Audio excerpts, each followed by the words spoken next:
ջան, Գյումրին ինչ ցույց տվեց, ինչ իմաստներ Գյումրուն։ Ինչպես Հայաստանի մեծամասնությունը, ես նույնպես միջև գիշերը հետևել եմ,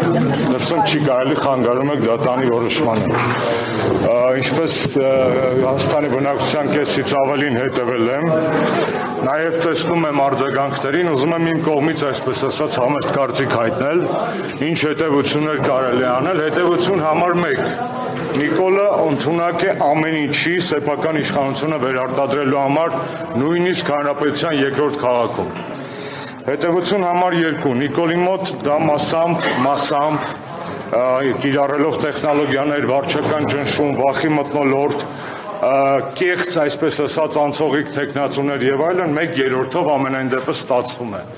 Հետևություն 3. Մենք խնդիր ունենք հետեւյալի շուրջ։ Ոչ մի քաղաքական ուժ ընդդիմադիր մենակով հաղթել չի կարող Նիկոլին եւ Գյումրին դա է ցույց տալիս։ Հետևաբար հետևություն 4. Մեր հարգարժան ընդդիմադիր գործընկերները տարբեր ճամբարներից իրենց հակաքարոզչության մեջ, այդ թվում Սերժ Սարգսյանի, Հանրապետականի, մեր ընկերների կամ գործընկերների հանդեպ մի քիչ չափը պետք է պահեն, որ վաղը մյուսօր երեսատեղ ունենան առհասարակ այդ միասնական պայքարի, որ ասում են ընտրություններով կարելի է հաղթել, անգամ եթե այդ մարդիկ տեսականորեն իրենց ճիշտ են համարում, ընտրություններով մենակով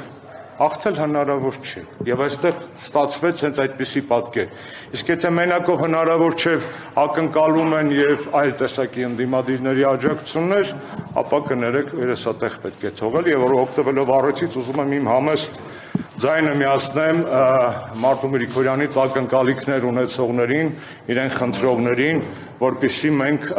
Գյումրիում չունենանք ԿՊ-ական քաղաքապետ։ Ես դատարանում եմ եղել, չեմ տեսել, շատ ուրախ եմ, վստահ եմ Արտունին ճանաչելով կոնկրետ քայլեր կհետևեն իր խոստումը կյանքի կոչելու համար, վստահ եմ։ Պարոն Աշոտյան, ազգային ժողովը ընդունեց Եվրամիության մտնելու այդ հետ կապված, հիշում եք, բան կա, տարածված օրինակ կա, ասում են եվրոպացիք մեզ ասում էին, մենք ձեզ ժամադրում ենք, բայց փսակվել չենք խոստանում, չէ՞, տենց էին, չէ՞ ասում, պարլամենտական նիստին այդպես ասեցին, ես ասեմ շատ անկեղծ ետևելով եվրոպական ռեակցիային, նաև ոչ թե ժամադրում են ու փսակվել չեն խոստանում, կներեք բառիս համար մաքսիմալ կոռեկտ ասեմ, կենակցելու են ու չեն փսակվելու։